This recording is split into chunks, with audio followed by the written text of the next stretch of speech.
Jangan lupa subscribe, like, dan komen agar channel ini tambah maju.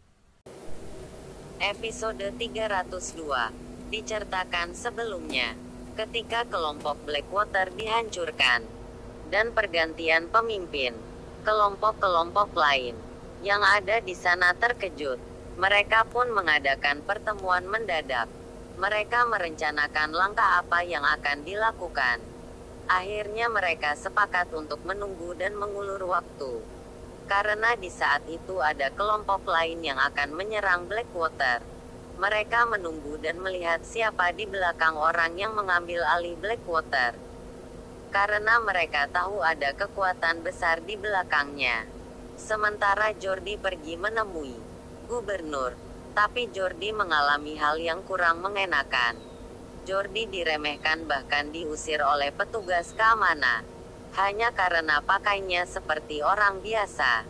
Tapi Jordi tetap sabar dan hanya tersenyum. Hingga akhirnya gubernur menemuinya dan mengajak masuk. Kedua petugas keamanan itu tak bisa berkata apa-apa. Mereka sangat ketakutan.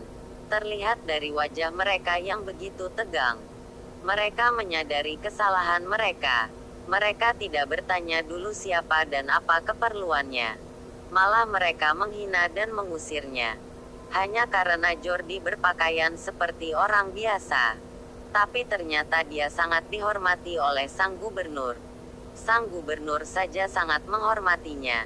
Berarti kedudukan orang itu lebih tinggi dari gubernur. Mereka hanya bisa menunggu sanksi apa yang akan mereka dapatkan.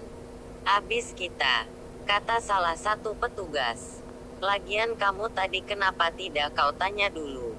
Malah langsung kau usir. Dan kamu lecehkan. Sahut petugas satunya. Kita pasti kena sanksi. Semoga saja kita tidak dipecat.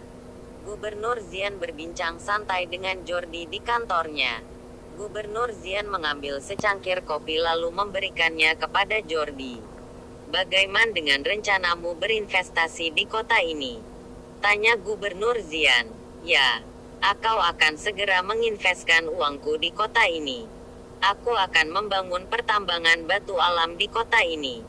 Aku akan membangun ulang pertambangan yang ada di bawah kekuasaan kelompok Blackwater. Aku juga akan berterus terang bahwa yang menghabisi Freddy Dalsaru malam adalah aku. Kata Jordi. Aku juga mengambil alih Lavewater. Apa? Gubernur Zian kaget bukan kepalang. Dia tidak menyangka orang yang mampu menghabisi Freddy, pemimpin Blackwater yang paling disegani adalah Jordi. Mereka memang sedang mencari siapa yang sanggup menghabisi Freddy, pemimpin Blackwater, dan mengambil alih Blackwater hanya dalam waktu satu malam. Ternyata orangnya ada di depan dia. Dalam hati Gubernur Zian ada rasa takut dan ngeri dalam hatinya. Tapi dia tetap mencoba tenang seakan tidak terjadi apa-apa. Gubernur Zian tidak menyangka orang yang ada di hadapannya bukan orang biasa. Dia bertanya-tanya, di tempat asalnya dia sebagai apa? Kenapa dia begitu kuat? Tapi Tuan Randy, mungkin kelompok lain tidak akan dengan mudah menerima Anda. Kecuali Tuan menyerahkan atau mau bekerja sama dengan mereka.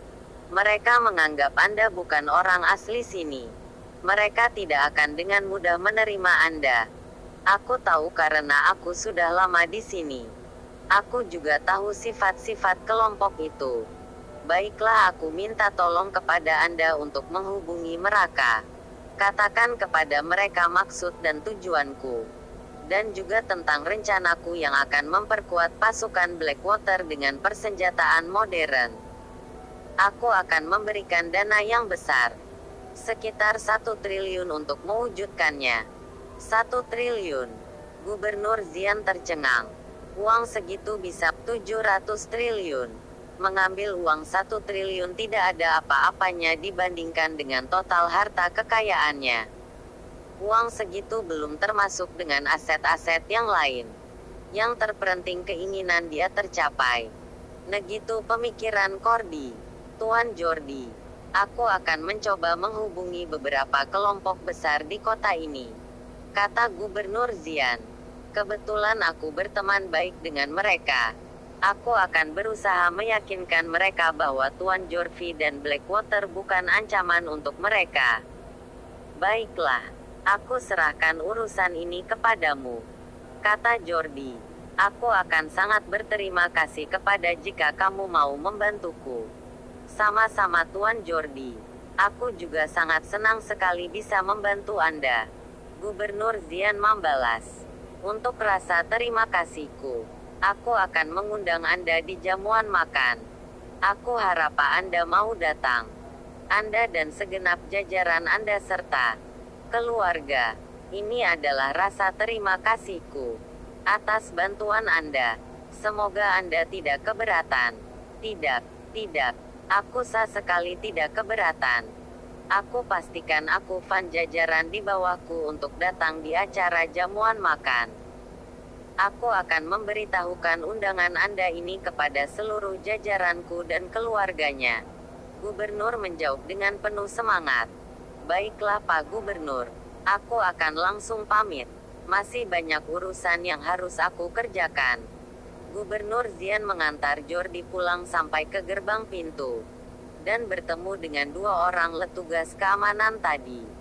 Tapi kali ini kedua petugas keamanan itu langsung datang menyambut dan memberi hormat dengan membungkuk.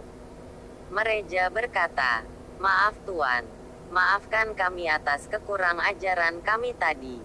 Kami betul-betul sangat menyesal." Gubernur Xian terheran dengan perkataan kedua petugas keamanan tadi. Karena memang Gubernur Xian tidak mengetahui apa yang sebenarnya terjadi. Tidak usah dipikirkan, Jordi berkata sambil masuk ke dalam mobilnya. Setelah diceritakan apa yang sebenarnya terjadi, Gubernur Xian geleng-geleng kepala. Untung Tuan Jordi yang kalian hina. Tuan Jordi masih berbaik hati. Jika bukan Tuan Jordi mungkin kepala kalian sudah tidak menempel di badan kalian. Gubernur Xian berkata sambil berjalan menuju kantornya. Sedangkan kedua petugas keamanan tadi hanya terpaku mendengar ucapan Gubernur Xian.